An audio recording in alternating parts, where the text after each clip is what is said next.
Good evening, everybody, and thank you all for joining us today.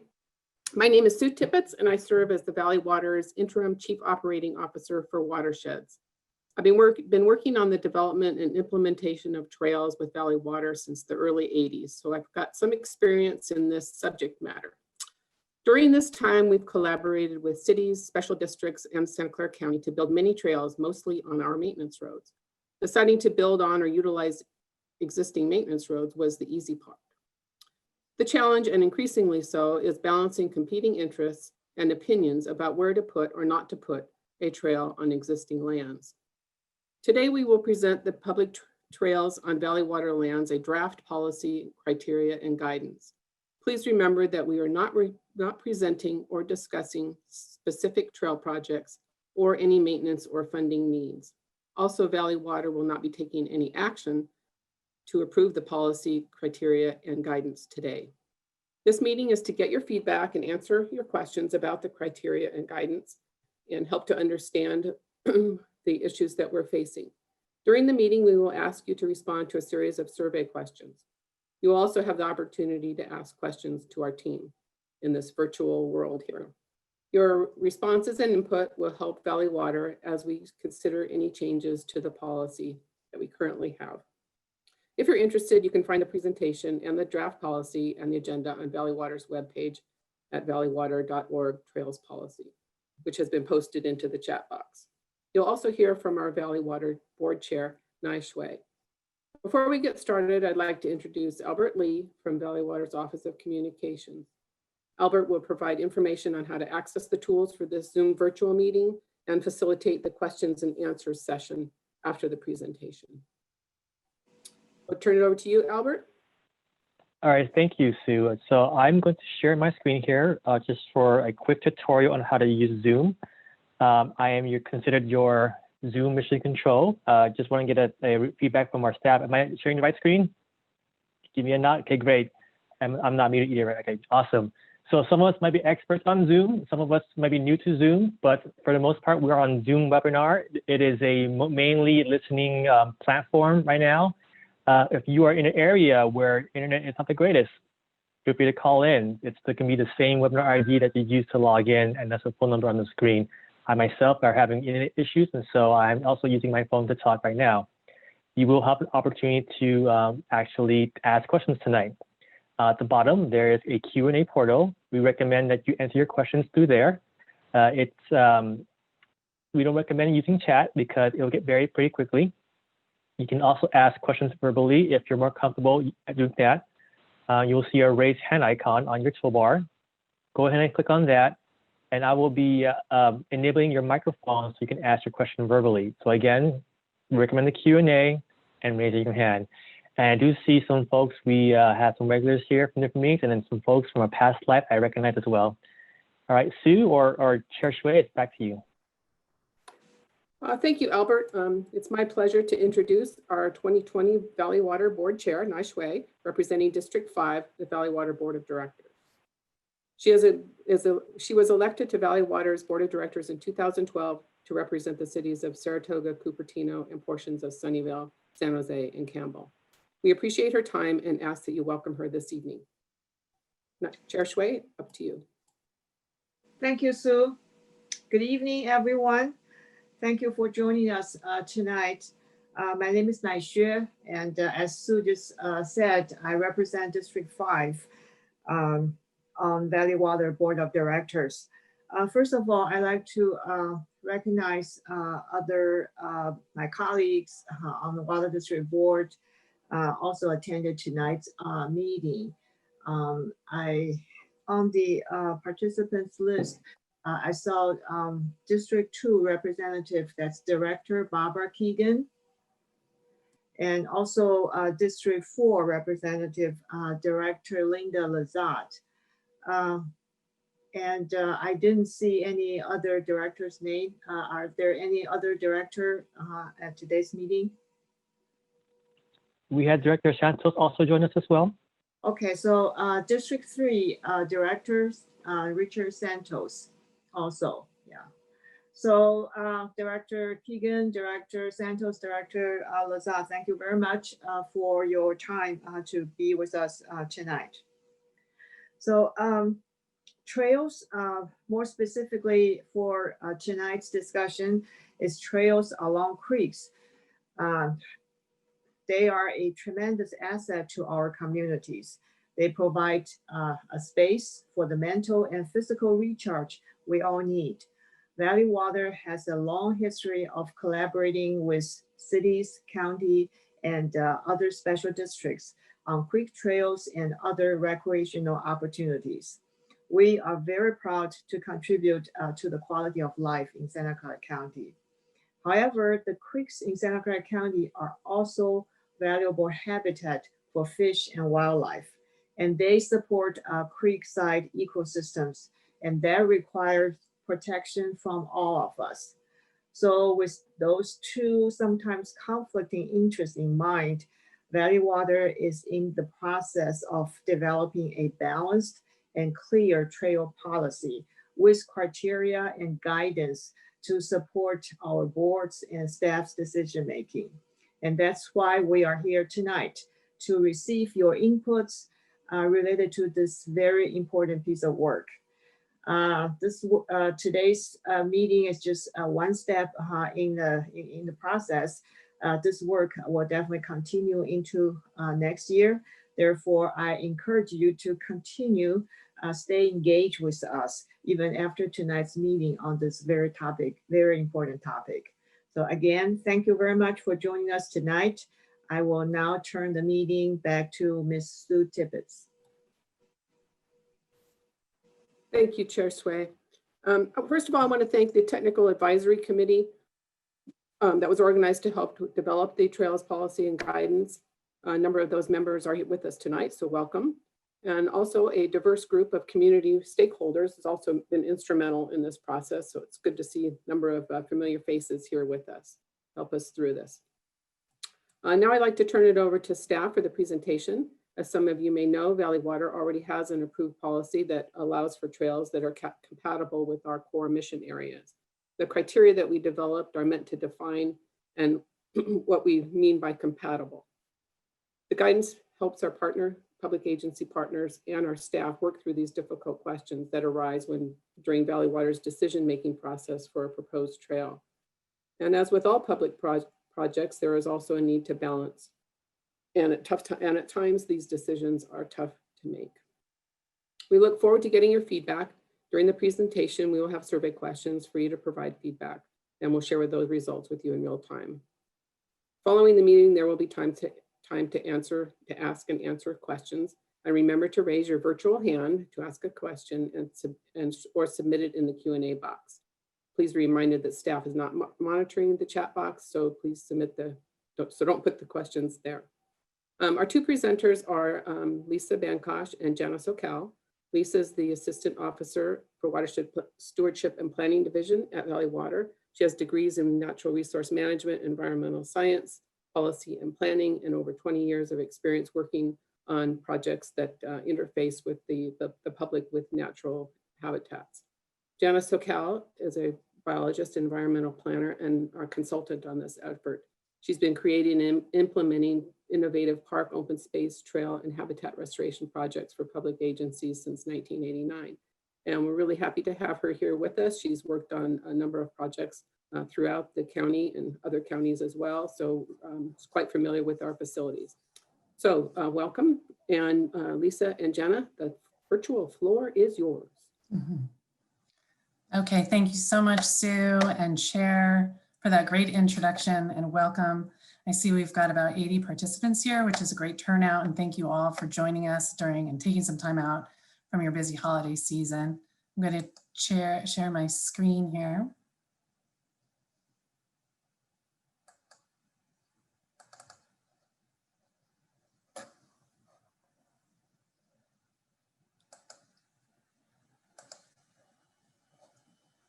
Can everybody see that okay? Yes. Okay. So as you heard, trails provide such benefits to our community. Trails along our creeks and within natural areas help create a connection and care for the environment, provide an alternative to driving that's good for your body and for your spirit. And especially now they provide a safe way for you to feel a part of your community. The trail policy criteria and guidance provide a roadmap for ensuring that trails on Valley Water lands continue to provide these benefits, but also protect Valley Water's core mission areas. So tonight's agenda, I'll be talking a little bit more about our mission and then our current policy that supports trails. Talk up a little bit about the need and objective for policy criteria and guidance, as Sue has already introduced. And then we'll dive into the criteria and guidance, the criteria themselves, hopefully focusing on the ones that are most important to our community here tonight. We'll have plenty of time for comments and questions, and then wrap up and talk about next steps and future opportunities for input. So this is actually just a moment for you to place yourself in your environment. This is a map of the major watersheds in Santa Clara County, which Valley Water is a caretaker of. And I'd like you to invite you to place where your home is. Which watershed do you live in?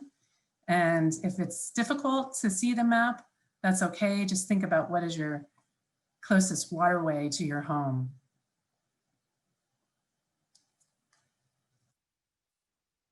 Now that hopefully you found yourself, I'm going to ask a couple questions, the first of our series of questions. And what you'll need to do is scroll through. There's a bar on the right side of the question box that would allow you to answer these questions. And then we'll be able to see our responses in real time. So the first is, which watershed do you live in? And it's okay if you're not sure, that's an option. Secondly, how often do you use a creek trail? And finally, who owns and operates the trails you use most often? Is it Valley Water? Is it the county parks, your city, or are you not sure? So I'll give you a few minutes to submit those questions or your answers.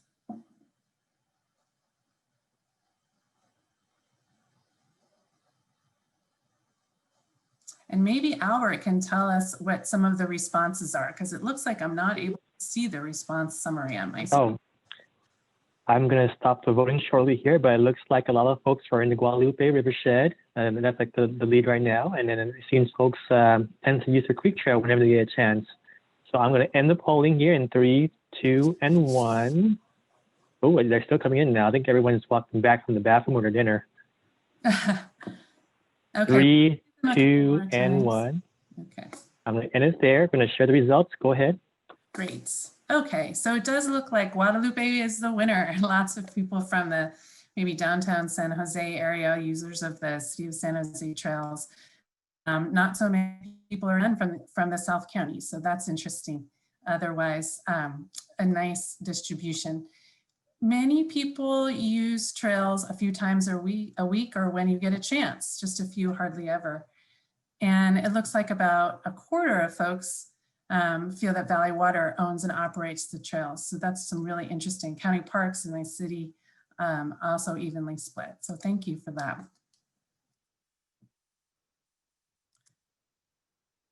So,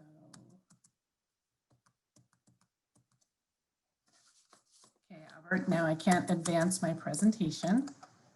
Oh, make sure you click back on your slide and then you can move it forward. Thank you very much. There we go.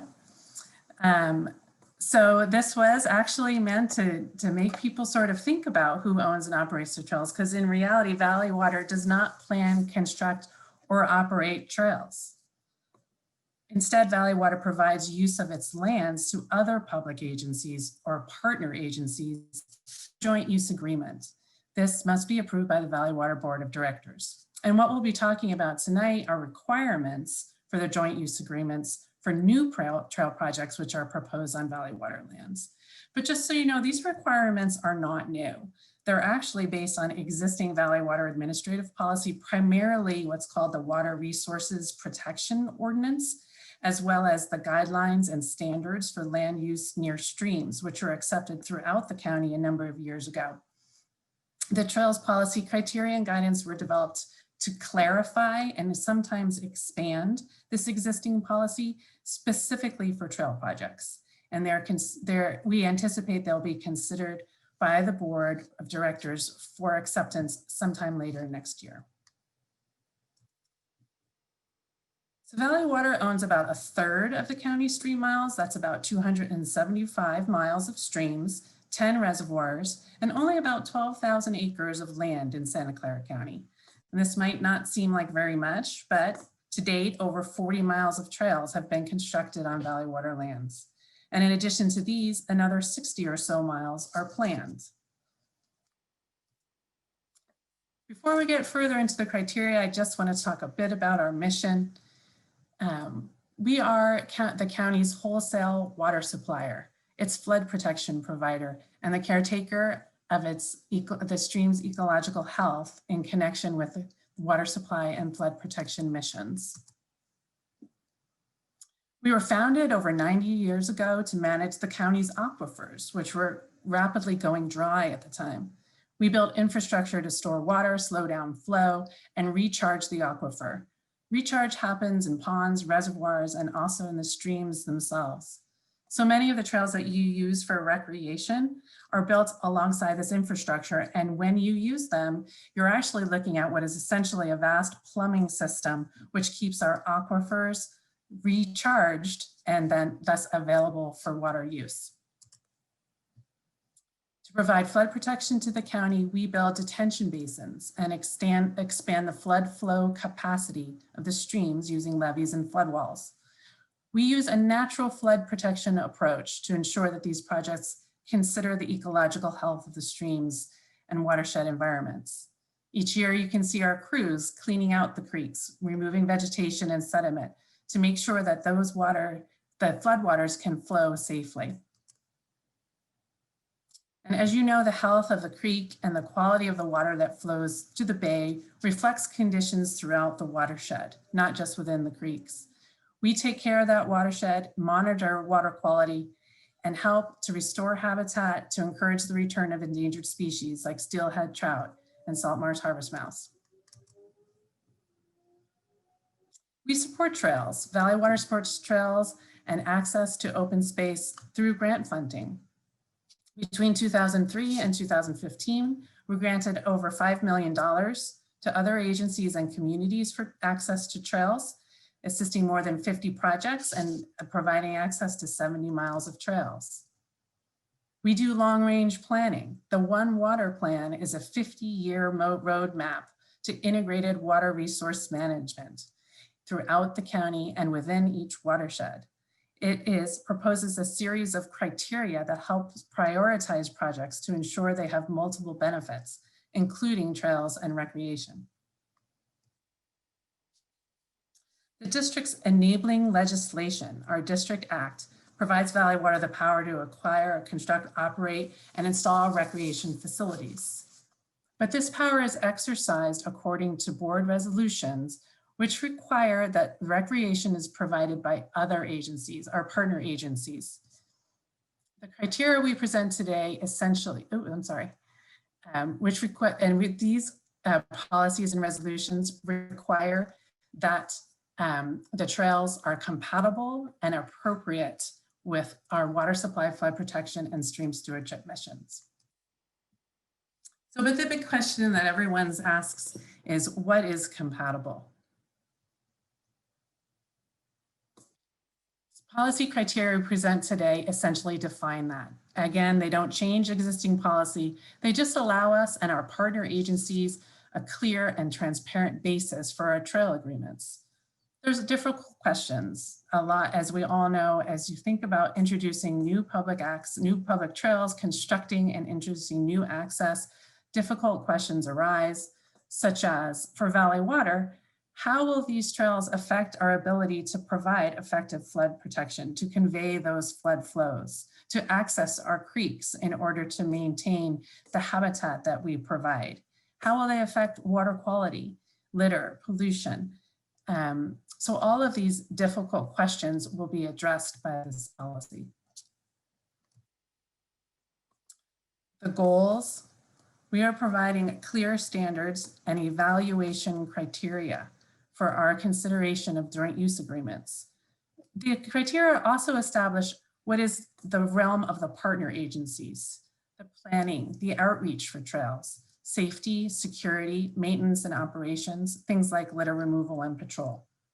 Together, the criteria and guidance are intended to provide a roadmap for a collaborative process between Valley Water and our partners. So we've been working on this, as Sue mentioned, for a couple years now. We did present a framework for the policy criteria and guidance back in 2018 and received feedback from the board and its committees. It took a year or so to develop the criteria and guidance, and then formed a technical advisory committee. And thank you again to all members that are in attendance tonight for your hard work on that.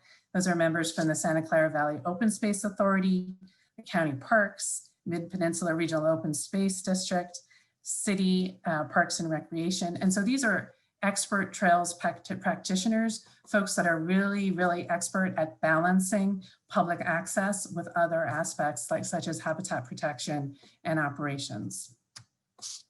The draft was provided for review to public works staff from every city in Santa Clara County. And you can comment, here we are in 2020 in the yellow box. You can comment now and there'll be future opportunities for input as well. Here's another such opportunity. A few more questions, which I'll read before I turn over to Jana.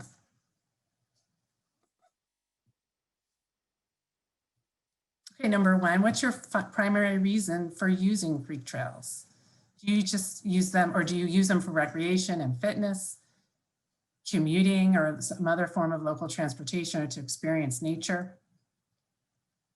How do you usually travel? Walk, running, bicycle, other means, skateboarding? And how often do you use trails, especially now during the pandemic? All right, Lisa, we have about a little more than half people voting so far, and it's definitely shooting up. Great, really encourage you all to let us know how you use the trails. All right, we can give another 10 seconds here for people to vote. 3, 2, and 1. Okay, I'm actually going to stop sharing and turn over now to Jana, and she'll talk about these results and the criteria and guidance.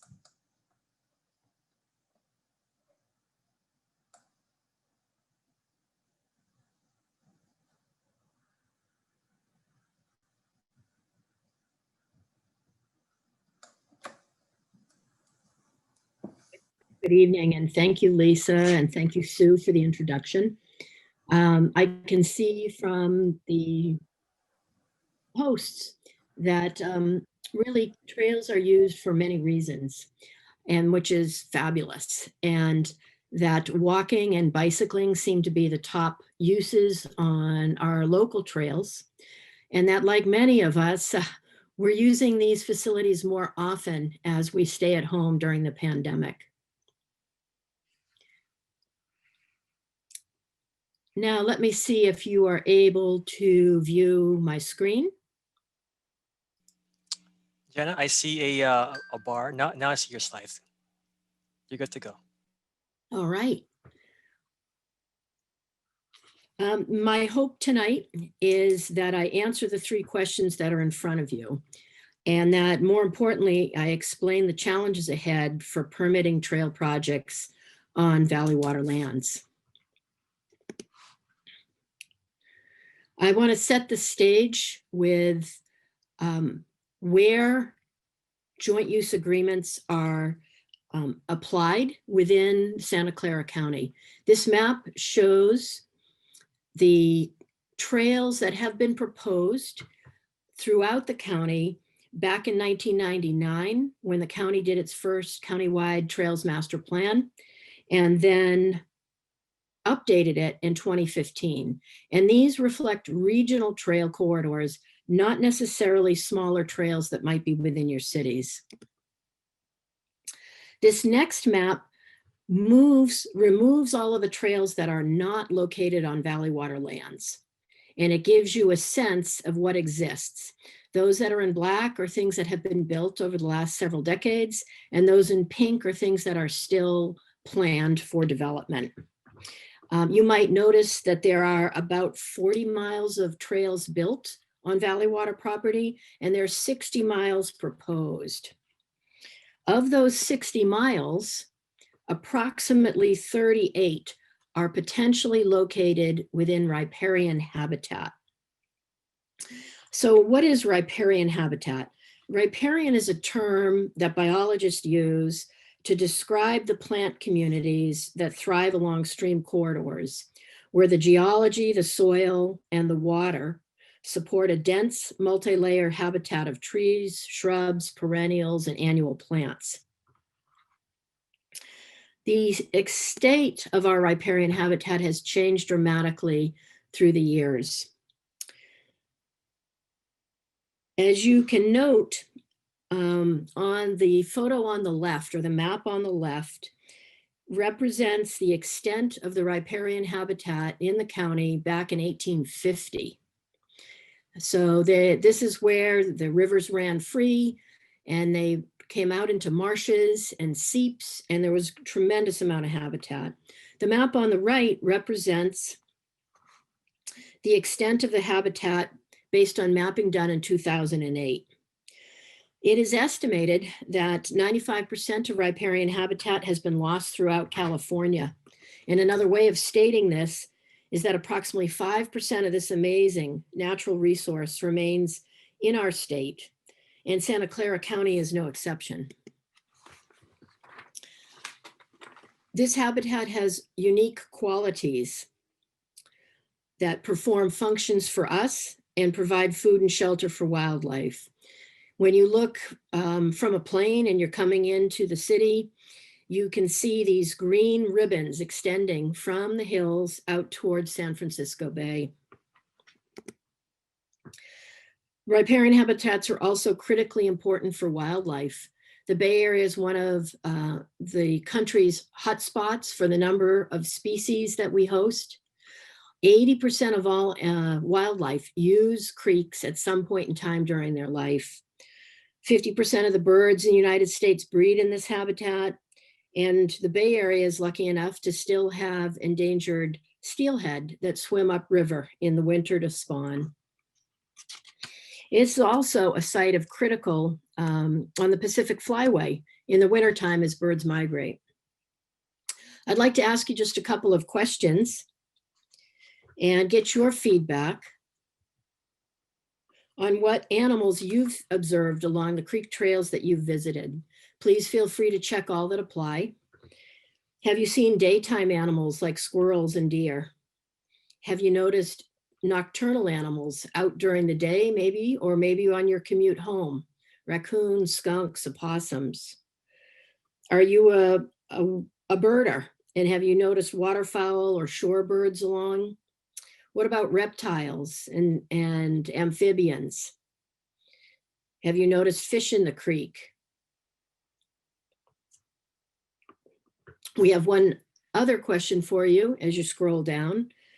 We wonder what your thoughts are on how climate change might impact Santa Clara County creeks. Again, you're welcome to check all that apply here. Do you think we won't experience any change? Do you think there might be more frequent flooding? How do you think that will change plant and animal species and biodiversity?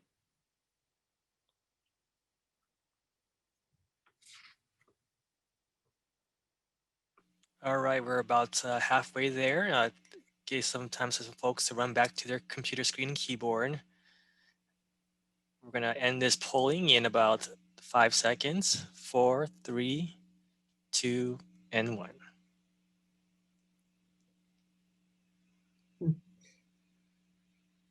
Well, this makes me happy, actually. It's great to see that you have observed so many different types of wildlife along the creek corridors. It gives us a sense that it is truly a resource for us to be proud of.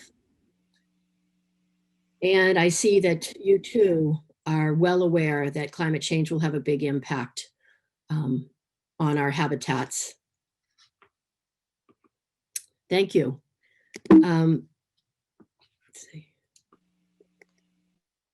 Moving forward, it's clear to those of you, I suspect, who use the creeks that we ask a tremendous amount of our creek corridors. As Lisa mentioned earlier, they provide a source of recharge to our groundwater. Historically, we've located many of the utilities along the corridors. They convey flood flows out. And in addition to all of that, creek corridors must also provide sufficient space for valley water to maintain and operate its infrastructure, the plumbing as we call it. And over the last couple of decades, the corridors have also been serving as a place for trails, for recreation and transportation. Historically, trail use was more focused on recreation and on nature interpretation. In the earliest trail plans worked to preserve natural creek environment and provide access to these areas for community enjoyment. Back at that time, trails were generally constructed on natural surfaces or on tops of unsurfaced levees. Today, trails are primarily surfaced in asphalt, and they provide concrete trail ramps and underpasses extending beneath bridges to provide pathways that are separated from cars and truck traffic. As trail development has become more urbanized, the impacts on our biological resources have also increased. There are a host of impacts that we have within the natural environment. Those direct impacts include paving over lands for trails and reducing the amount of habitat available. But trails and our use in the environment can also have indirect impacts on the wildlife behaviors. And those changes can encourage wildlife to leave.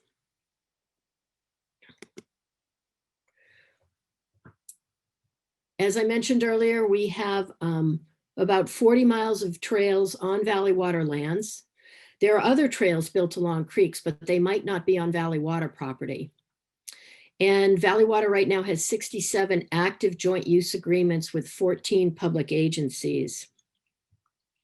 And our trails today are also now viewed as providing a transportation route. Oh my goodness, yes, the easiest trails have been built.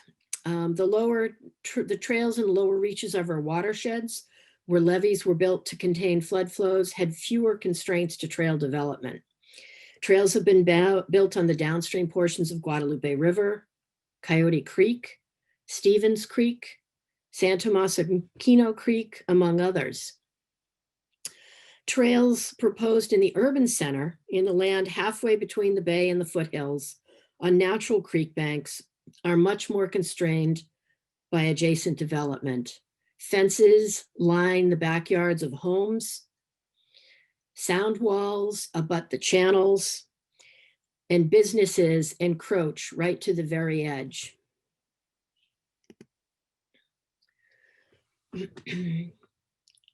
Trails certainly benefit us in many ways. And as you have indicated in the survey, they've been an incredible refuge for trail users during this stay-at-home orders we have experienced during the pandemic.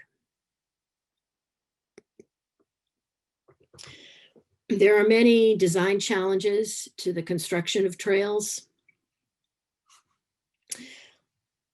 And as you can begin to understand, there are trade-offs when we develop trails in sensitive habitats. Valley Water's updated trail policy criteria and guidance are an effort to more carefully weigh the trade-offs and to make clear these concerns to the community and to elected leaders who ultimately must decide whether to issue new joint use agreements for trails and valley water lands. So these are the 8 criteria by which Valley Water evaluates new trail projects. These criteria directly relate to Valley Water's functions of providing clean drinking water, flood protection, and stewardship of the streams. There are indeed many other criteria by which a trail project could be assessed, but these other factors are not consistent with Valley Water's mission and functions as an agency. Valley Water plans to limit its review of trail projects to the criteria of significance to its operations. So let's take a look at each of these criteria. Just taking one step back here, remember that a joint use agreement is entered into by Valley Water, who allows the use of their property for a trail, and by a partner agency who plans and funds and designs, constructs, and operates the trail for the community. In that sense, a partner agency must address and resolve community concerns about trail projects that are unrelated to Valley Water's functions. This is why Valley Water requires all partner agencies conduct a public planning process. Typical concerns, including neighborhood, privacy, safety, and security, must be addressed by a partner agencies. And these concerns could be handled through a planning and public outreach. Flood protection, critical to all of us. Trail projects must demonstrate compatibility with existing Valley Water infrastructure, as well as planned Valley Water capital projects.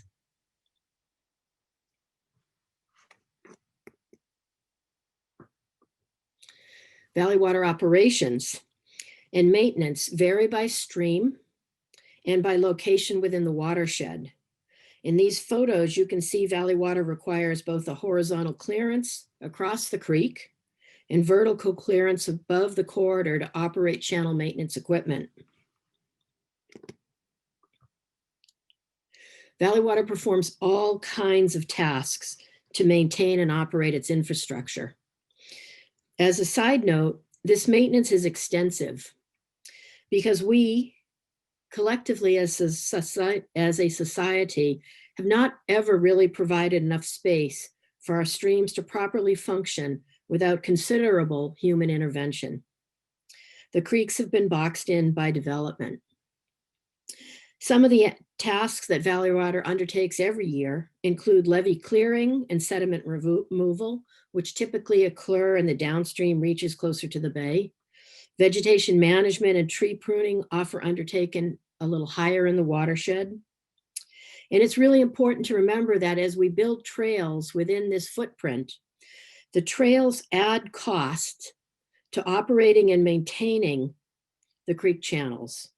The trails, the trail ramps, the underpasses and pedestrian bridges, the signage, the artwork are all features that Valley Water staff must protect and work around when undertaking maintenance and operations. Habitat. Creekside, the Creekside plant communities provide refuge to wildlife and support threatened and endangered species. In California, more than 225 species of birds, mammals, reptiles, amphibians, and fish live along California's creeks.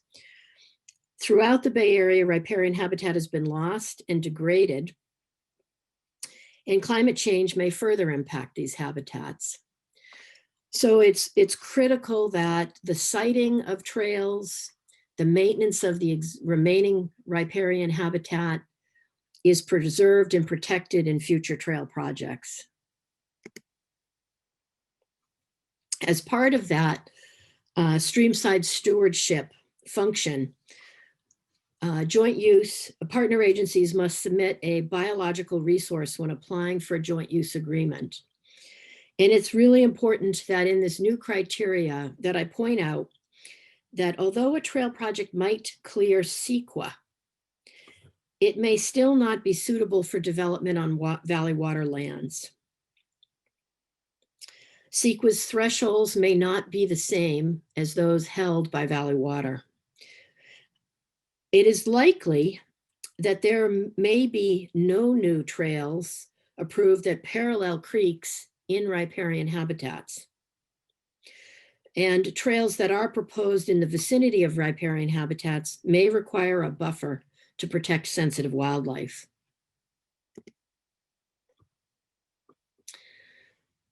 Trail security and maintenance are the responsibilities of a partner agency.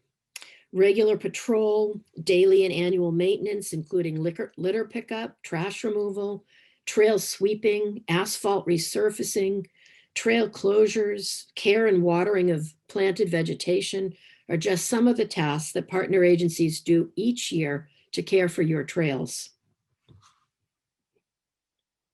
Also, when a trail is built within Valley Water lands, if a subsequent project comes down the pike years later, maybe in response to climate change, if trail features need to be removed, it's indeed the responsibility of the partner agency to pay for their removal. Channel stability, another critical issue. Trail features must not alter the way floods move towards San Francisco Bay, and they must not change the flow patterns that could impact the stability of the creek banks. And as you can see, some of these structures impinge on the creek, maybe in a good way, and maybe not in a great way. These are things that would be assessed by Valley Water staff. And finally, water quality. Partner agencies must design trails to minimize water quality impacts. And again, as an aside, and those of us who are trail users, we must be responsible trail users, and we too must pack out anything that we bring into the corridor to help reduce litter from entering the creeks and reducing the impact on wildlife. Finally, it is up to partner agencies to undertake all environmental review and to secure all regulatory permits for work undertaken in and around the streams. Although Valley Water issues permits for construction and joint use agreements, it's not the only agency that has regulation over the creeks. Wetland streams in San Francisco Bay are also regulated by the Army Corps of Engineers, the Regional Water Quality Control Board, Bay Conservation and Development Commission, California Department of Fish and Wildlife, the U.S. Fish and Wildlife Service, and the National Marine Fisheries Service. And partner agencies must engage all of those folks in order to permit their project. With that, let me ask you, of those 8 criteria, what do you believe are the criteria that are most important to you? What are your top 3? And just for those who are very keen, we are asking for your top 3. You could put more in. It's just one of those limitations of Zoom where I can't max out on 3. So again, please select your 3.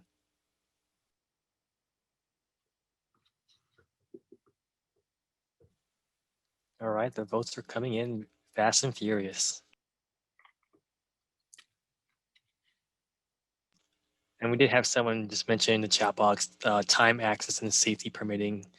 She removes litter from the trail when she finds it. So her name is Betsy. So be sure to include those answers on the poll as well, Betsy. Good. All right, we're about the 63% threshold here. I'm gonna give everyone another 5 seconds. 4, 3, 2, and 1. We're gonna share these results.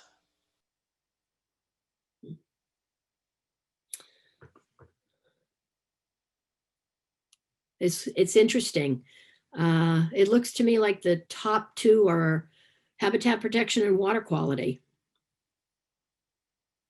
It's good to know. Thank you very much for participating. I have just a few more pieces of the trail policy to share with you tonight.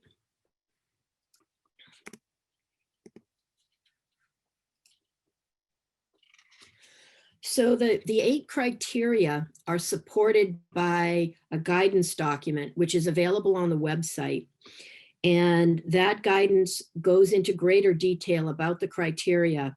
And the intention of the guidance document is to help partner agencies plan design, construct, and operate trails. One of the comments that we got from many of the partner agencies is that they were hoping to be able to get a sense of whether their trail projects would be acceptable under these new criteria without having to put in the effort and the tax dollars that it takes to actually apply for a joint use agreement.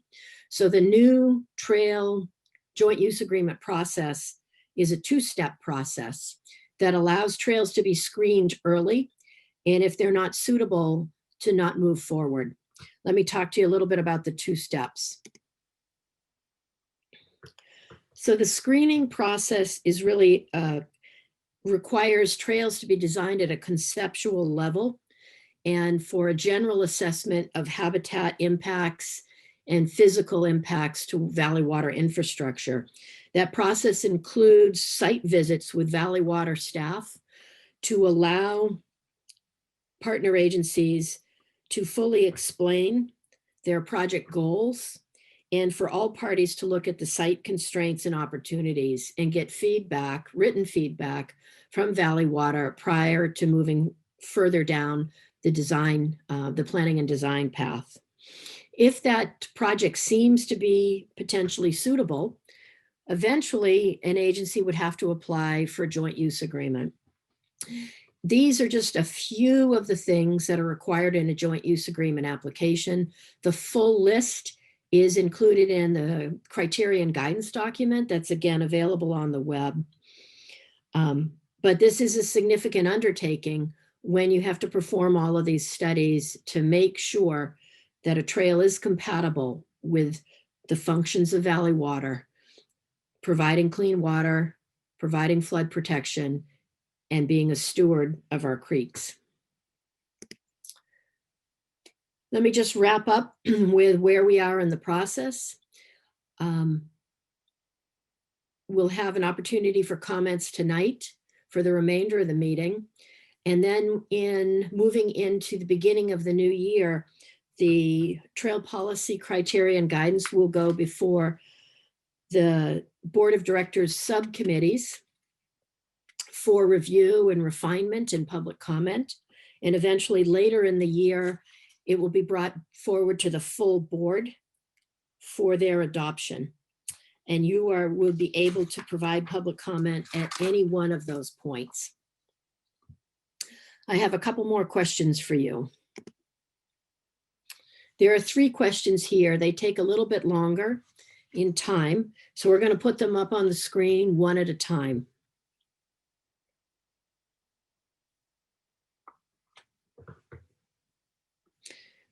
The first question, just to get started, is what are the top 3 most important actions that Valley Water can take along creeks today?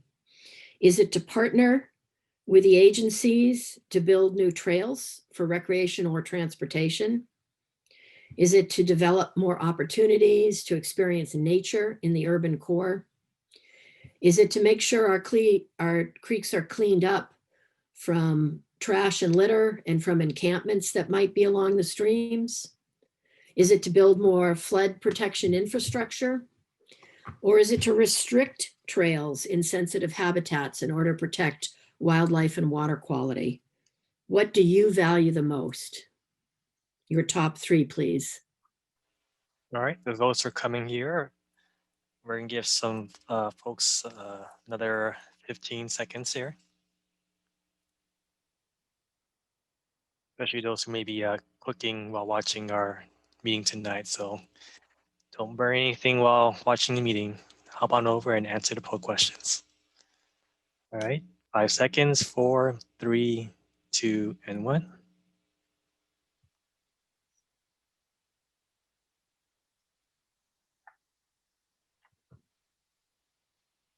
I can see we're fairly evenly distributed, but there's a strong emphasis on protecting the creek environment from homeless encampments. Thank you for that feedback. I have 2 more questions for you. The second question again is a top 3 question. And this is a top 3. What is most important for partner agencies to do along our creek corridors? And is that to build new trails within your neighborhoods? Is it to connect up the existing countywide trail system? Is it to maintain the trails we already have? Is it to purchase land along the creeks to build more parks? Is it to provide security and safety? Is it to keep new trails out of sensitive habitat? And what about requiring new developments set aside land for trails? What are your top 3? All right, people who are making their way to answering the questions, and we're getting good response here. We're gonna give another 15 seconds. And for those who are asking about the presentation, it can be found online. I put the website on the chat box. And in terms of the recording, it'll also be posted online. But if you are able to go to our Facebook, that tends to be posted right away as soon as the meeting ends. So you can watch it there if you don't want to wait for the recording on YouTube. All right, I'm going to end the poll here. Go ahead, Jana. Yes, and I can see that the top runner here is to build new connections to improve the countywide trails network, and to require new developments to set aside land for trails. Thank you, and I have one final question, one last interactive question for you. And this is to get your general sentiments about what you agree with. And you're able to click on any sentiment that you feel expresses how you value the work and what you are willing to put tax dollars towards. Is it okay for Valley Water to pay more to maintain and operate in order to have trails along our creeks? Are the trails more important than the effect they have on the riparian habitat and the existing wildlife? Or do you prefer that trails not impact the cost of flood protection? Maybe you worry about wildlife and water quality. Maybe you think trails should be located away from creeks. And maybe it's all right if they're within our creek corridors if we're able to set aside habitat elsewhere for wildlife. What are the statements that you agree with?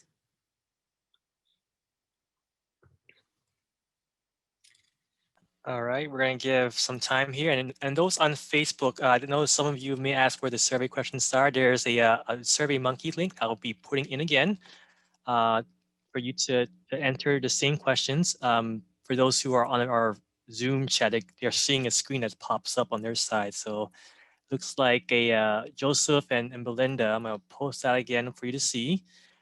And then for those on our polls, I'm going to end here in 5 seconds.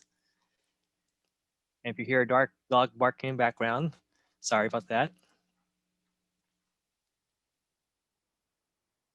All right, sharing the results, and go ahead, Jana.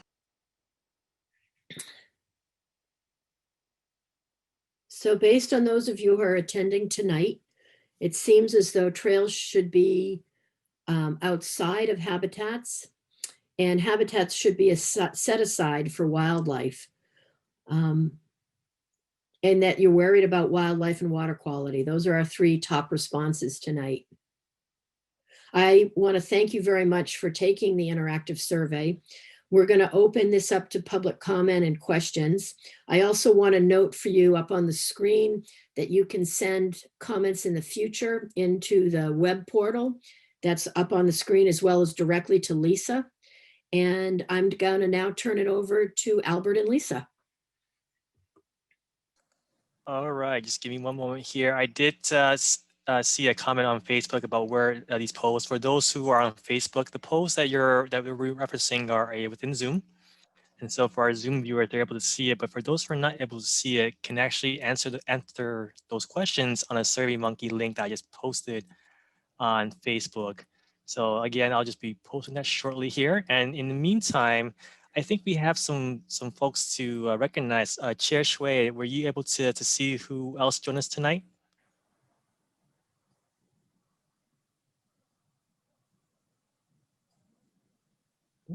I think we had looks like the mayor of Los Gatos, Rob Rennie, in attendance as well. I just wanted to recognize him. And right now I am going to, give me 1 second here. I'm doing multiple things at once. So just as a reminder, I'm going to stop Jana's screen share here. To ask your question, feel free to put it into the Q&A box. Also, you can also ask your questions verbally.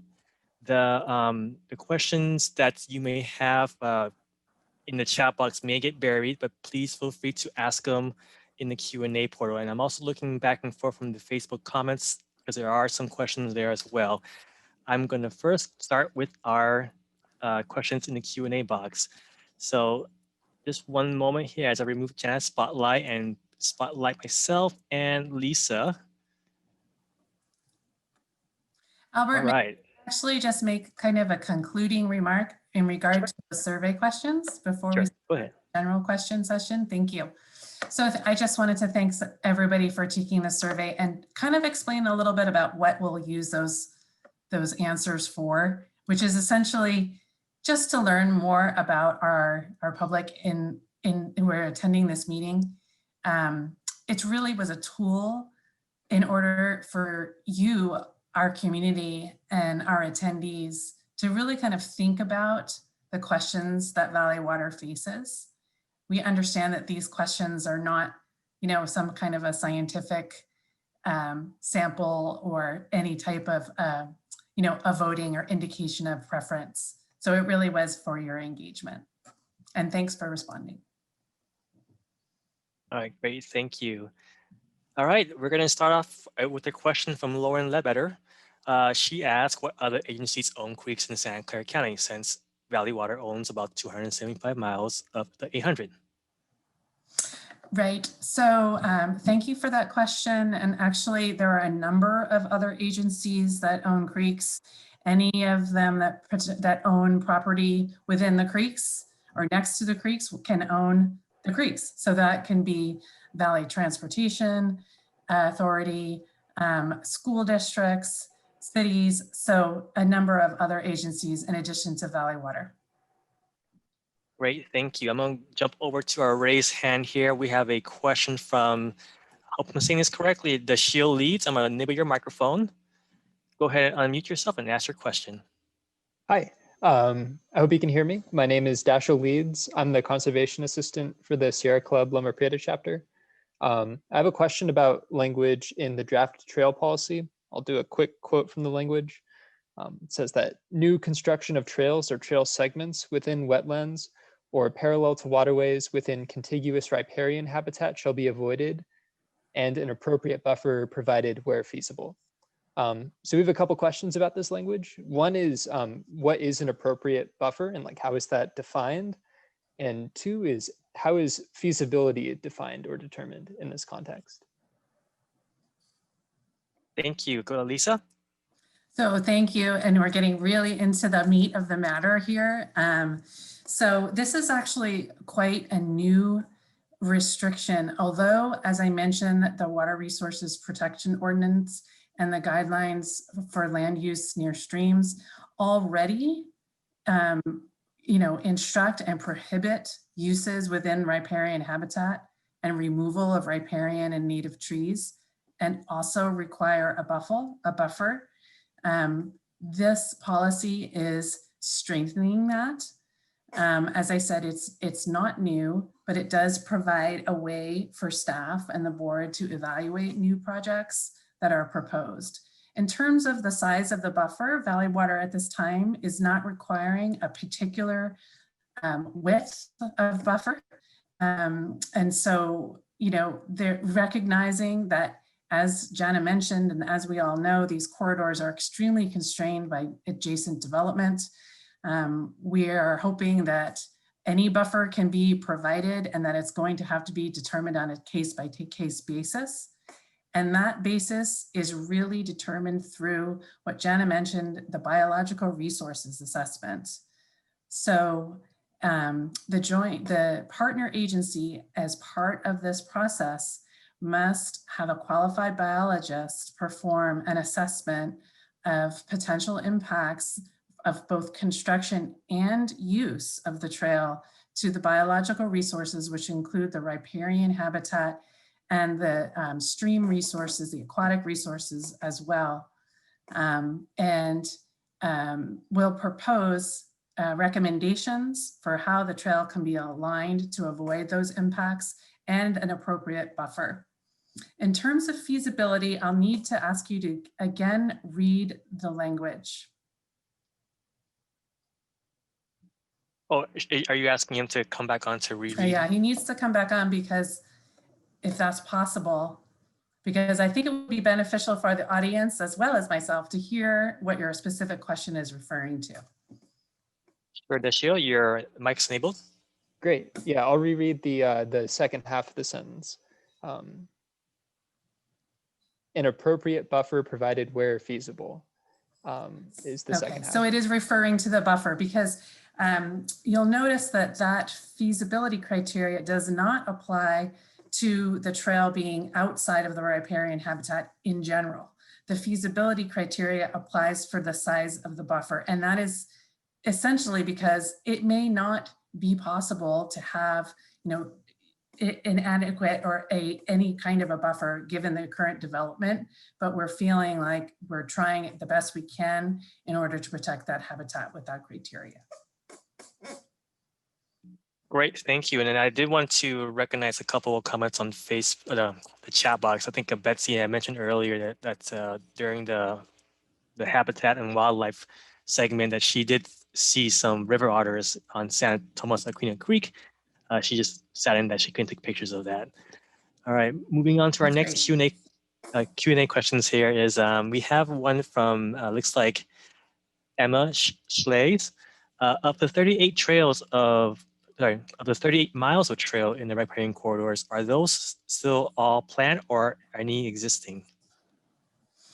Thank you for that question. So yeah, those 38 miles are planned trails.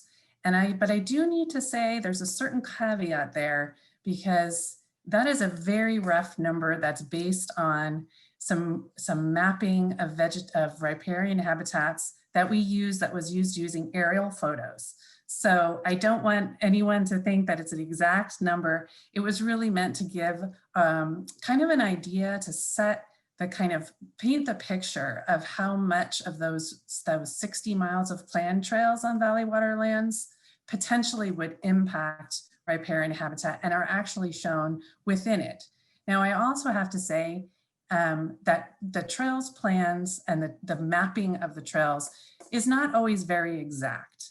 So when alignments are shown on maps that are included in the Countywide Trails Master Plan, for example, or in city general plans, sometimes these trail alignments aren't,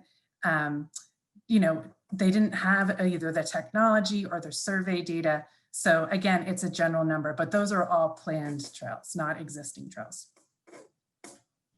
All right, great, thank you. And then moving on to the next question here. This is from our Facebook audience from Belinda Ramirez, two-parter. Trails should not impact flood protection and protect wildlife, even if it means trails located further from riparian and habitats. That's more of a comment, but then she also asked a question about, does Valley Water also partner with PG&E, as I know they also have trails? So I'm not aware. I'm going to actually turn that over to Sue, who's just got a tremendous amount of experience on our joint use agreements. Do we have any with PG&E? No, I'm not aware of any agreement with PG&E, although there are trails along creeks where PG&E also has facilities. So we do coexist, if you will. Great, thank you. And moving on to our next question here. I'm gonna bring up my screen again. Just give me one sec. All right, we have a question from SC. I'm gonna keep you on here. We also see lots of trash and debris now within these creeks, huge amounts due to homeless camps. How is this being addressed? Yeah, so this is a big issue, and just for everybody's information, since the pandemic has been upon us, the Center for Disease Control has issued guidance that says that the encampments are not to be abated, so they're not to be removed. People that are living in those camps can stay where they are during this time, because moving them around tends to transmit the virus. So we have just begun within the last couple months to begin to do a lot of trash removal around the encampments. So we are addressing that. During the summer months, we do our creek work, so we weren't available to do much of that work during the summer. And we will continue to do that as time goes on to remove the trash. But remember that not all creeks, again, are owned by Valley Water. So you may see a spot where there are homeless encampments in the creek, and if we don't have land rights, or we've not partnered with whoever the property owner is, perhaps the city, those areas we can't go into.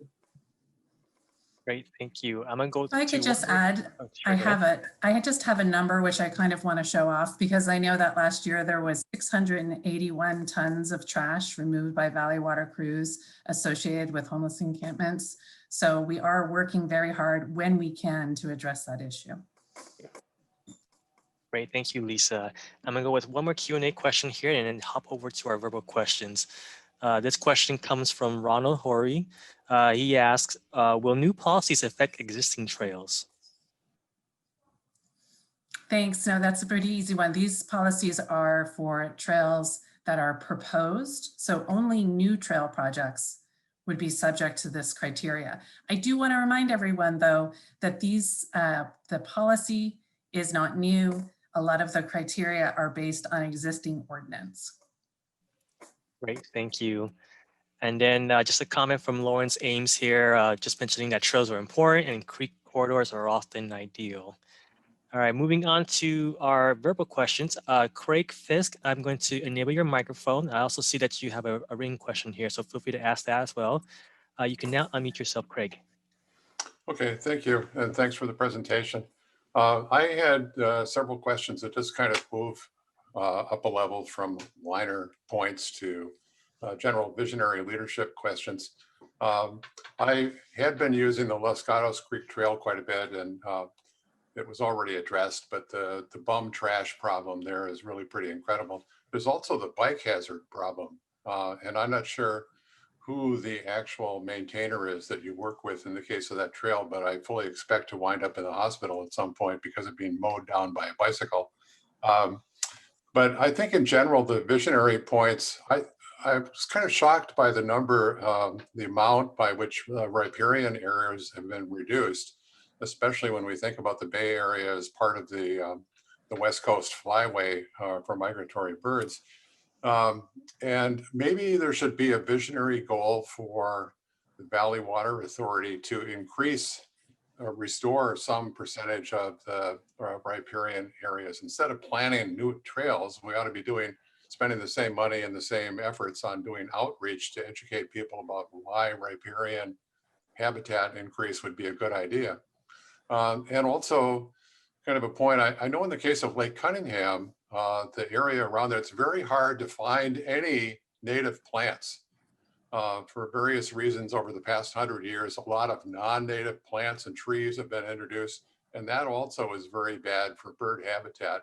So there might be a general policy that Valley Water would want to take on and working with partner agencies to ensure that native plants and trees are introduced into areas that they work with. And then the last point is, I moved from Portland, Oregon several years ago, and I know that in the case up there, there's a lot of monitoring of runoff pollutants into the larger water bodies that's going on. And I'm wondering if there's anybody that does that here. Water quality was a high factor in the polls that we did. And I'm just wondering if you can point me in the direction of where I would find that data online or what agencies do that, monitoring runoff pollutants. Sure, that's a lot of comments and questions. So I'm going to address the latest one, and then I may turn this over to Doug Titus, who's a biologist that can talk a little bit more about the work we're doing in the riparian areas to restore habitat and to monitor it. But in terms of water quality, Valley Water is a really important funding member and also chairs the management committee of the Santa Clara Valley Urban Runoff Pollution Prevention Program, otherwise known as SCVWD. So you can find that. I can put it in the chat or you can find it on Google, but SCVWD does a tremendous amount of water quality monitoring. And in fact, you may have remembered a map that I showed that had a bunch of points where on a watershed that showed, then that was meant to show all of the monitoring locations looking at water quality. And you know, also the Regional Water Quality Control Board does monitoring as well. So both of those places. But now, Doug, if you wouldn't mind maybe addressing the points about Valley Water's work to restore habitat, to educate, and to monitor the restoration. Sure. Thank you, Lisa, and thank you for that very good question, Craig. Most of our work to do stewardship projects along the riparian habitats and wetlands and creeks are funded through the Safe Clean Water and Natural Flood Protection Program. So really appreciate the voters' support on that program and its recent renewal in November. You can probably take a look at that as the best thing to do because there are a wide variety of funding mechanisms to do stewardship in the riparian habitats in that program. Too many to really list quickly here. The other important thing that we do for riparian protections is all of our capital projects, and including maintenance in the stream maintenance program, require mitigation. And oftentimes the mitigation is more than a 1-to-1 ratio. So if we impact, say, an acre of riparian habitat, we have to restore, create, or preserve 2 acres, sometimes 3 acres of that habitat. So sometimes the projects that we're doing actually can result in an increase in habitat. And we are trying very hard to be successful with our mitigation. We have a lot of acres of mitigation, and so far we have a good record of creating successful mitigation here at Valley Water. Specific to Lake Cunningham, yes, that's a really good example. That's owned by the City of San Jose, not Valley Water, but we partner some with the City of San Jose, including recently, to put in some native willow plantings there. And also there's a CNPS, the California Native Plant Society, Native Plant Garden in Lake Cunningham that we do a little bit of partnership efforts with. And our Safe Clean Water program, to circle back to that, does a lot of education and outreach and funding for schools. We have a whole education program for increasing awareness and knowledge of our ecological habitats. So I hope that's not too long of an answer. Thank you again. Thank you so much, Doug, and thanks for those questions. I don't know if I've got all of them, but I can actually add just a tad to that. One is that my understanding is on Lake Cunningham is that the water quality of that lake is not all that great. It's somewhat saline. And so it doesn't really support a lot of vegetation around it. I could be wrong, but that was my understanding. And the other point I wanted to make was on, you mentioned Los Gatos Creek in taking out the trail on one side. And while that is an interesting concept, I don't think it would be particularly popular amongst the users. But nonetheless, on that point, we do have a policy whereby we don't want to have paved trails and really even trails themselves along both sides of a creek. The only times where that is more acceptable is along where we have our levees that go along both sides. And even then, we don't really want to have really popular paved trails along both sides because it does impact our ability to get in there with equipment and do our work. So we try to, and also it impacts the habitat and the wildlife there. So we do try to limit those trails to one side of the creek. Great, thank you. Moving on to our next question here. I know that the questioner also commented about stormwater. I think we had some references from James Downing. I'm going to put that in the chat box for his reference as well. All right, moving on to the next question here. Let's see, this is from Joe. The creek's trails mainly run north and south. Are there plans to develop trails running east and west? so thank you. And that illustrates one of the points we were trying to make is that Valley Water doesn't plan trails. So I do hope that there will be comprehensive trail planning that does address those needs. There are a number of agencies, primarily Santa Clara County Parks, that will be, I've heard, updating the countywide trails master plan. But we did show a map, and you're right, there aren't that many east-west connections currently.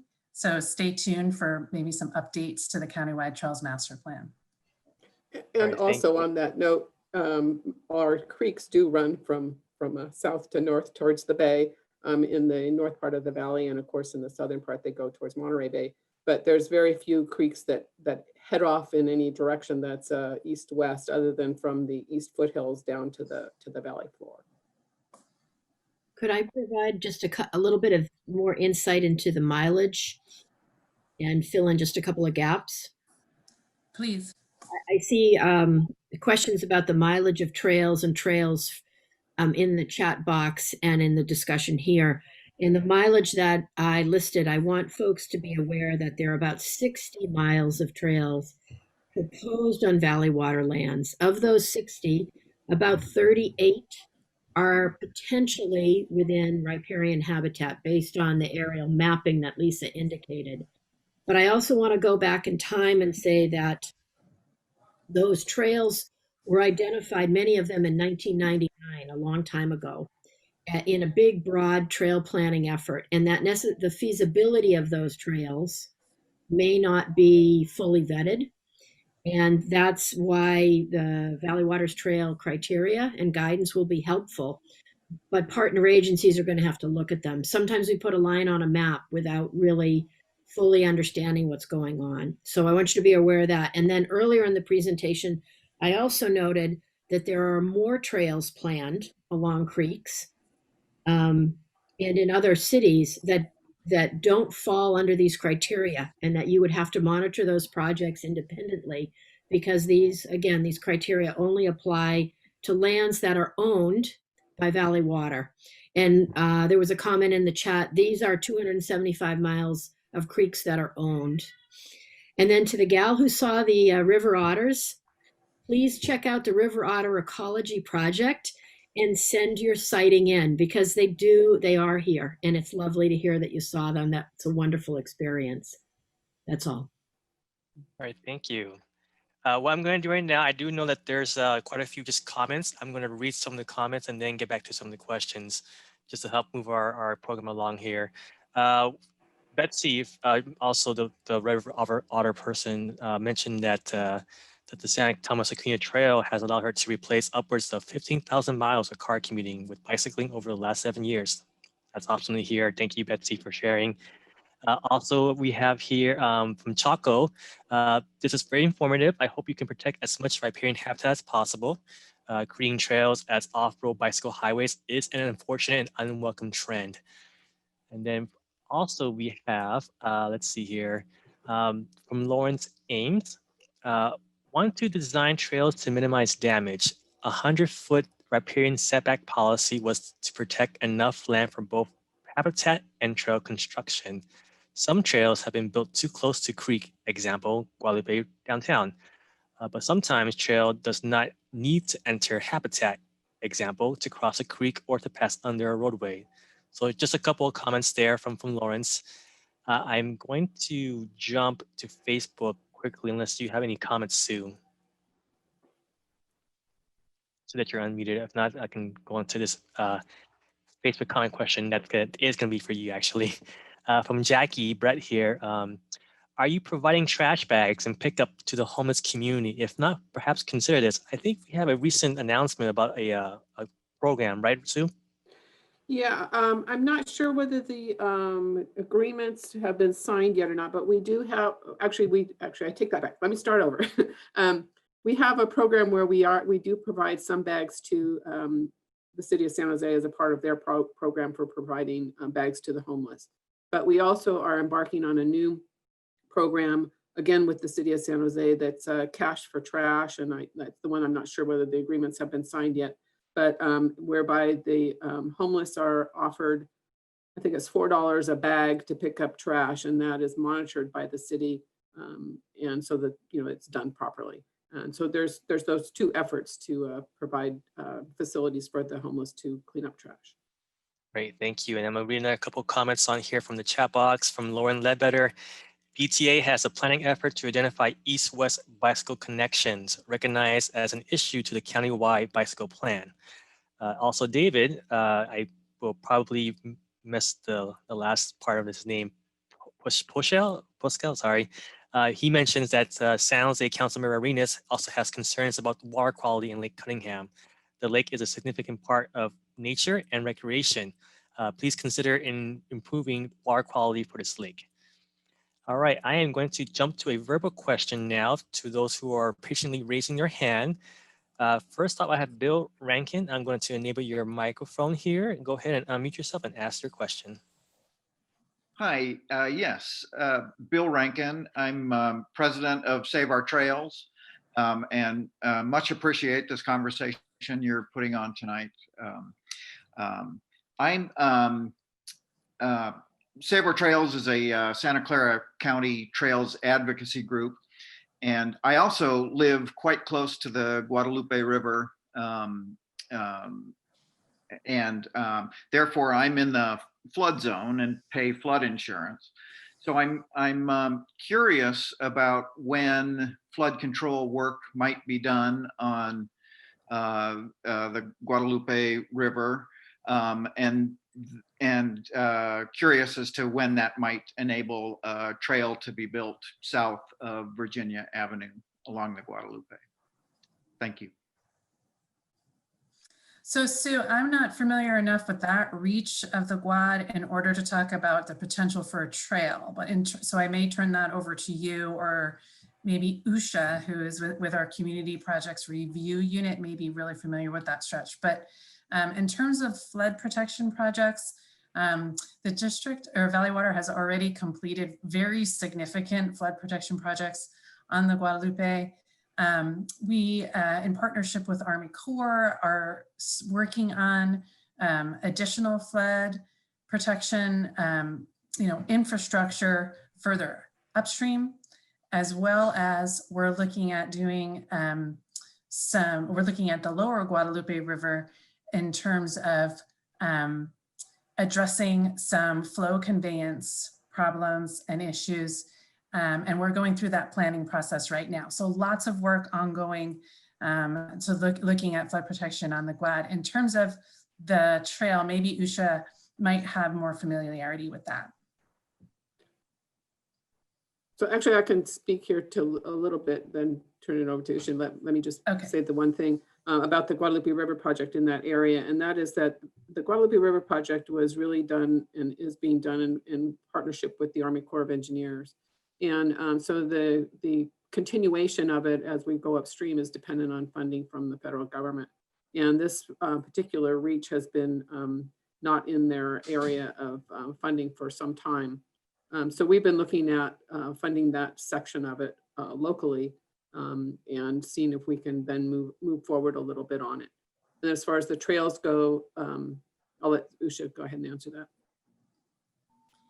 So as far as the trails go, we have been working with City of San Jose, because City of San Jose is the partner agency who would be constructing the trails.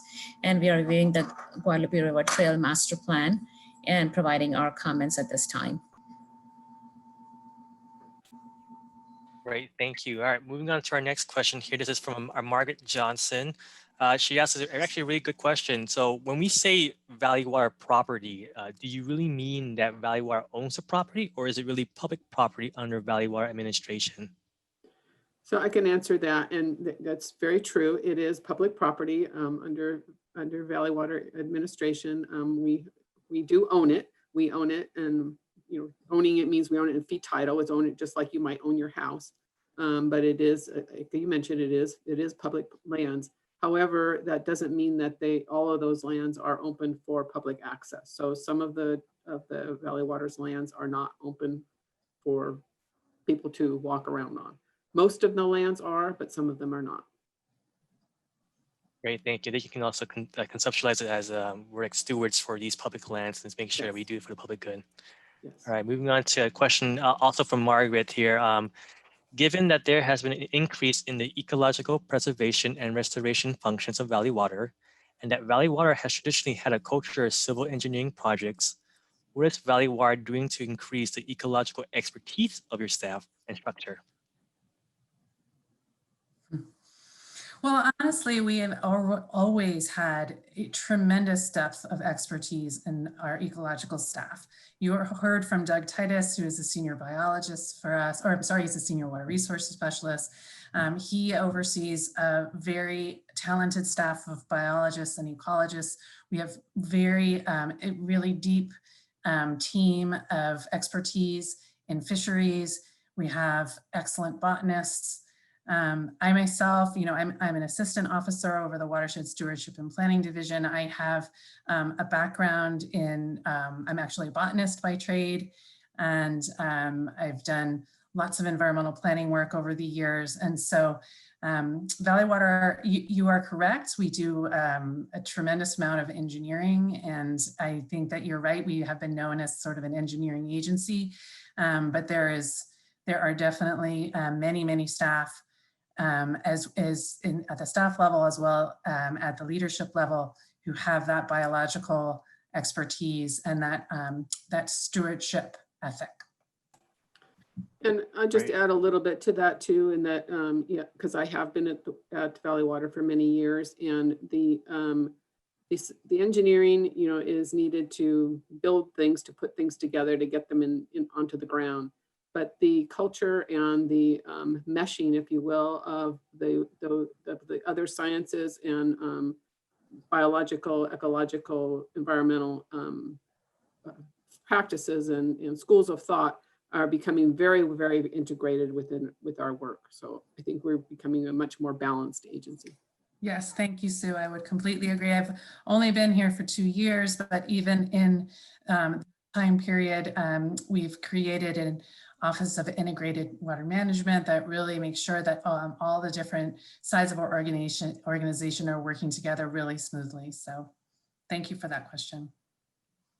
Great, moving on here, just a comment from Lawrence Ames, just mentioning that trail projects sometimes improve habitat. Thank you for your comment, Lawrence. We have a comment here or a question from Joy Houghton. Will public agencies be given another opportunity to review the revised trail policy and guidance, considering comments received prior to board approval? Yes, thank you for asking that clarifying question. So the policy is available on our website currently.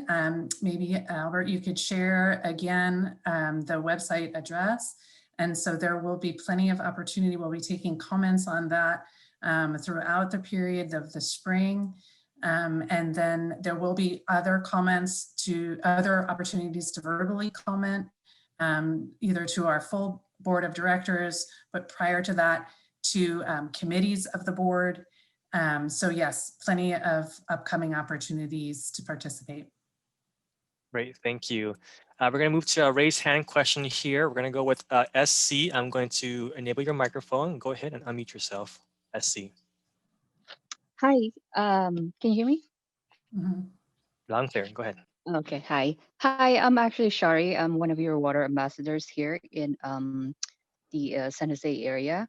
So I did ask the question earlier, and one of the things that I think really is very prominent right now is trash. So I've organized trash pickups or the cleanups in September. And over the last 10 years that I've been cleaning this creek, the Penitentiary Creek, and a lot of other creeks in the Santa Clara County, we just noticed that it's just so much trash. And I know that you guys have partnered with San Jose with, some cash for trash, but some of my neighbors that I kind of work with, they do this every weekend, and it's just too much of a trash that sometimes it's also risky. Like, we don't want to touch the homeless encampments because obviously there's people living there, and it's for safety and health mandates and kind of stuff like that. But obviously it's kind of on the back burner right now. But after this, I guess, what are your kind of priority in terms of this trash? Because we're basically obviously on the north side, on the north San Jose, or kind of entry point to the bay, and we all know that it goes untreated and pollutes the bay and the habitats living in here in the creek and in the bay. So that's kind of one kind of issue that I have a question on and raise. And then the second one is flood management.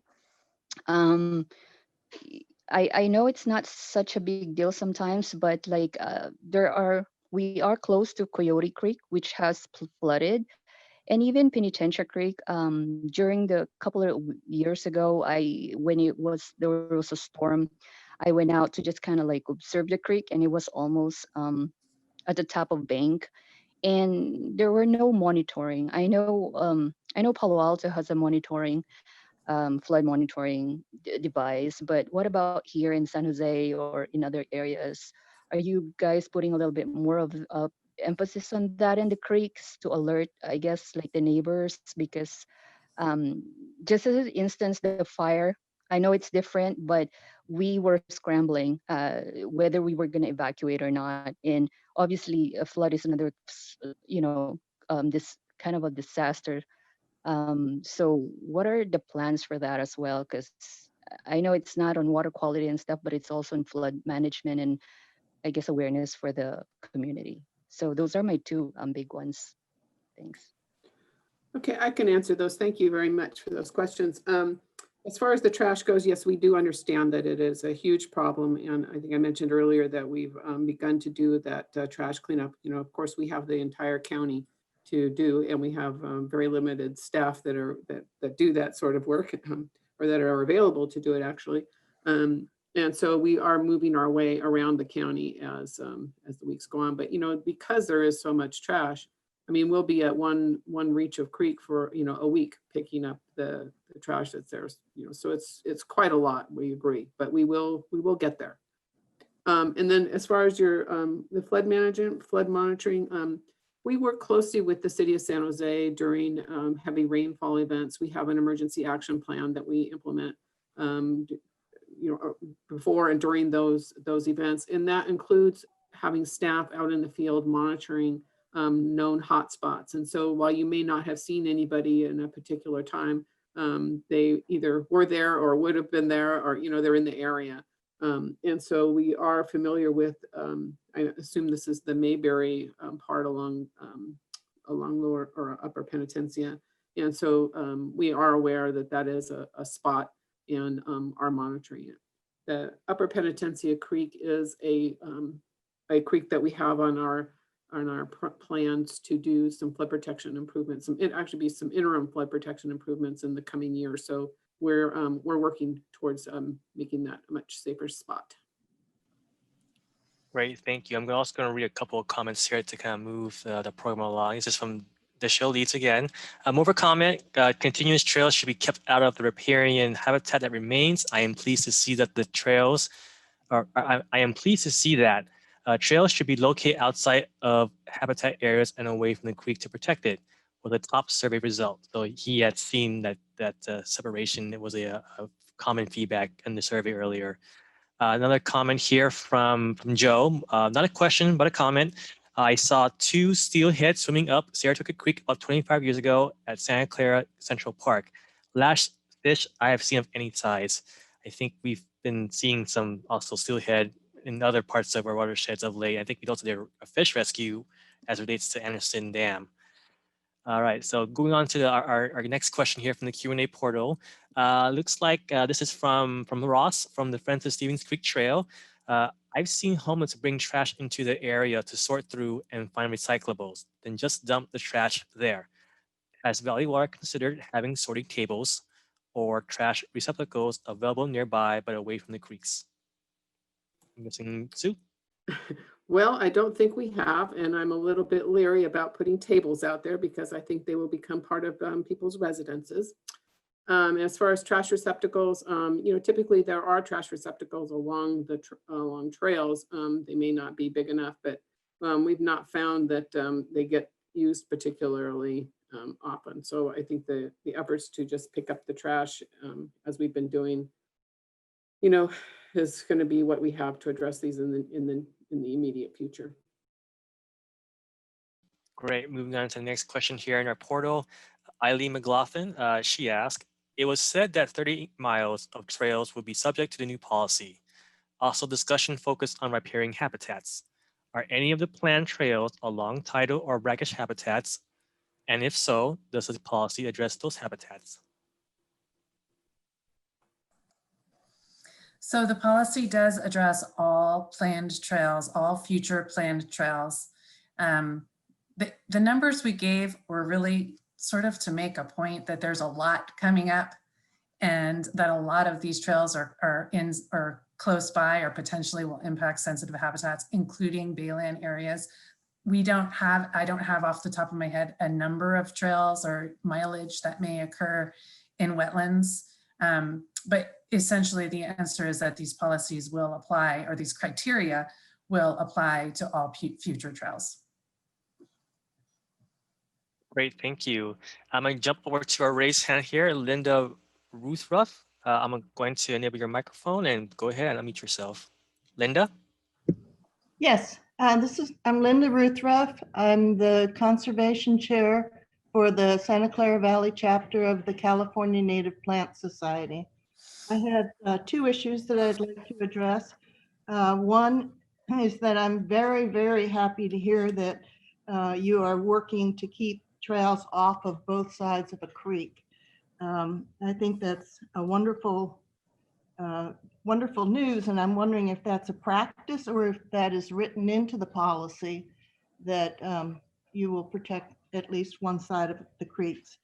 My other concern has to do with multi-use trails. I know that they're extremely popular.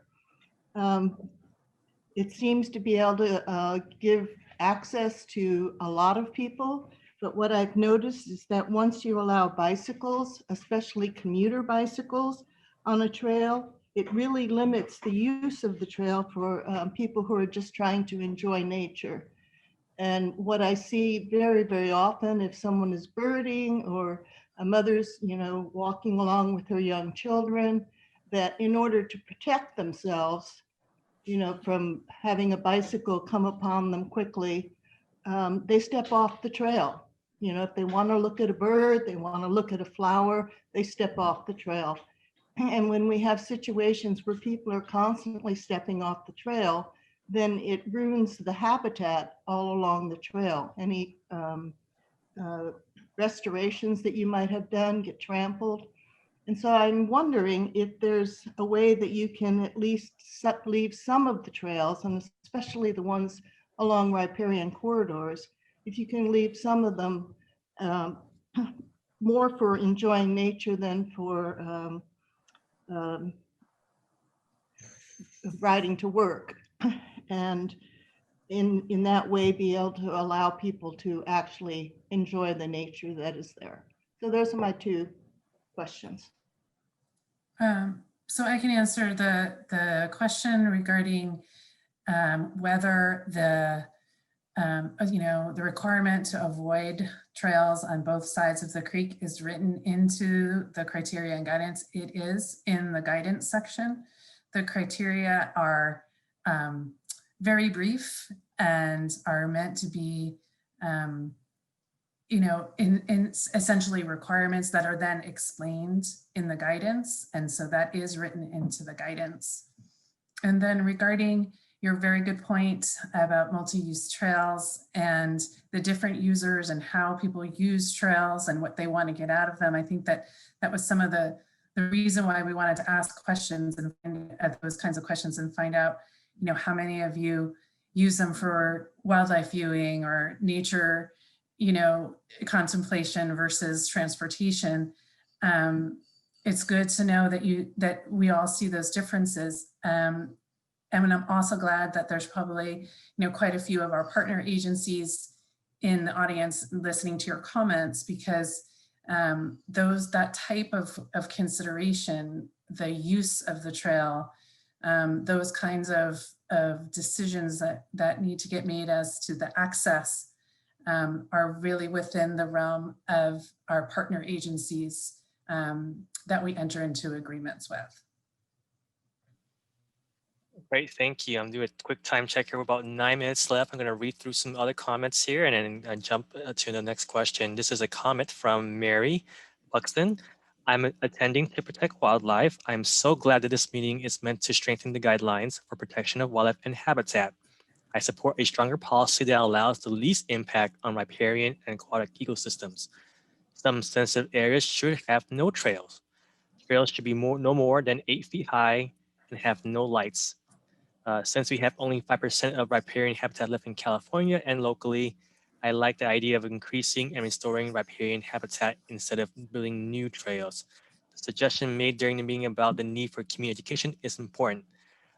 She also mentioned that she had posted a potential link about salmon in Los Gatos Creek. And so she mentions that Mike Tamara of the South Bay Clean Creeks Coalition, or SBCCC, I could be wrong with the acronym, but that's also from Mary as well. Any comments on Mary's comment before I move on to the next one? All right. The next comment we have here is from our Facebook Live audience. Just as to echo with the bikes, he meant, this is Thomas McGlashan. Electric bikes and electric scooters should be banned from the trails.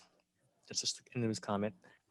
And then we have a question from Ross again from the Friends of Stevens Creeks Trail.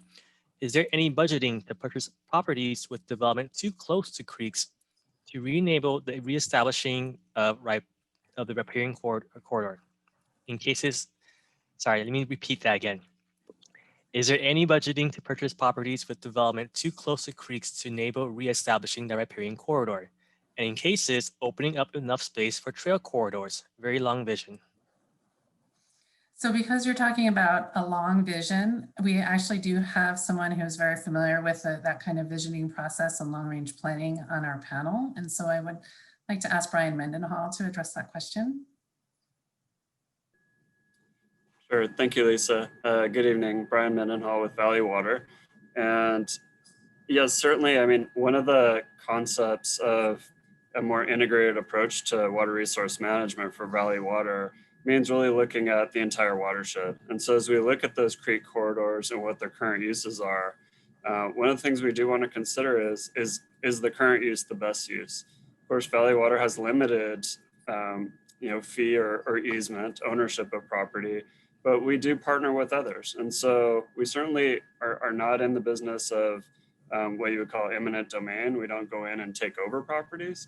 But if something was to be for sale, then we actually could look at particular parcels and see whether or not that's something we might want to purchase, whether it be for water supply, flood protection, or stewardship, any part of our Valley Water's mission.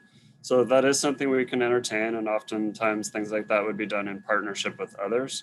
But it is obviously much more challenging once something is developed. So I think the idea behind this new trail policy is let's get out ahead of this and let's work across our agencies to see where we can appropriately place these facilities. But we do look at recreation as part of our master planning, and we'll continue to do so. Great, thank you. Moving on to our next question here. This is just a comment question from Shani, Valley Water, or sorry, not Shani, sorry, from SC. Just a suggestion, great way to get input from the public with this meeting. Shani asks, or SC asks, maybe you should put a survey poll. Great that you mentioned that. Right after this webinar, you're gonna have a automated prompt to redirect you to a Survey Monkey, which you can then provide your comments and also additional input as well. Let's see here. I saw a raised hand, but it looks like it's getting toward the end of the night here. We have about 4 minutes left before we wrap up tonight. Oh, there's Shani. I saw you. Go ahead and ask your question. Yeah, I typed my question, but you read something else. I'm not sure. One question I had was Valley Waters provides grants for other agencies to construct trails on Creekside trails in properties that do not belong to Valley Water. Will you apply the same criteria and guidelines to granting money for trails in jurisdictions and lands that you do not own? Great question. So thank you for that. Those criteria that are applicable to trails on outside of our lands would apply. So of course, the criteria that address access for Valley Water maintenance, if we don't currently have any kind of operations and that reach of the creek, clearly that criteria would not be necessary. But in terms of the habitat protection, yes, they would apply, and in fact already do apply and are part of the evaluation process for applications under the Safe Clean Water Grants program. Great, thank you. A comment from Betsy in the chat box here. San Jose Trails makes a practice of providing 2-foot gravel shoulder on each side, which is popular with joggers and allows people to stand aside from the trail. A question here from Carolyn Knight. Riparian habitat is incredibly important to large numbers of wildlife, and as stated earlier in the meeting. This has seen a drastic reduction in the size within our state, or riparian habitats have seen a size reduction in our state. Does Valley Water have any active monitoring projects to determine the impact of trail use on local wildlife that depends on its habitat, given that this habitat is now so scarce in California? And if it is found that trail access, particularly contiguous, is detrimental to these populations, what actions, if any, would be available to mitigate this damage? Okay, great question. And there's a lot to it. So in terms of, are we currently monitoring impacts specific to trail use on wildlife within riparian habitat? And the answer is we do not have any existing studies where we're looking specifically at those impacts. We do a tremendous amount of monitoring of the fisheries in our creeks, as well as water quality, but we don't have a means of separating impacts from particular trail use or other and other operations that we undertake along those creek corridors. From my knowledge, and Jana can please do jump in here, the question of what are the impacts of trail use on wildlife, and specifically different types and different species, is very complex. There's a growing body of data and science that does look at this. Whether there's, you know, a sort of accepted rule at this point, we're not there yet. But just in terms of looking at Valley Water's current monitoring, although it is extensive, we're not monitoring the effects of trails. Jana, do you want to jump in there and talk a little bit about the science? I think that you've got your finger on that quite a bit.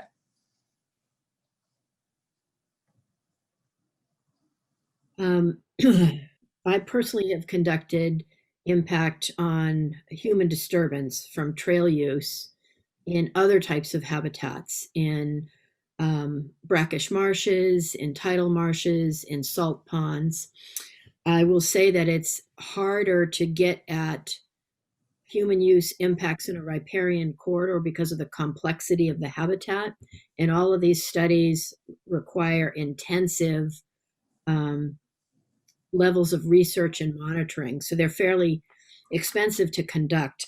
I will say generically, there's quite a large body of research that exists on any kind of pathway, roadway, and its disturbance within habitat, whether that's a logging road in a forest or a trail along a creek. And you're absolutely right, there are impacts. They're both direct and indirect impacts.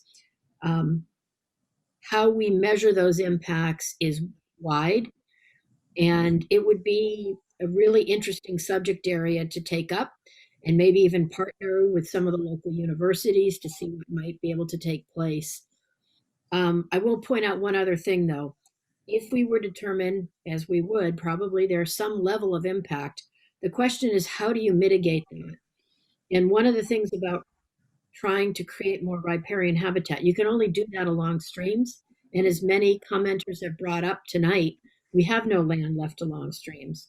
So unless we partner with all of the cities and we begin to buy land as opportunities present themselves, trying to do additional mitigation is very challenging.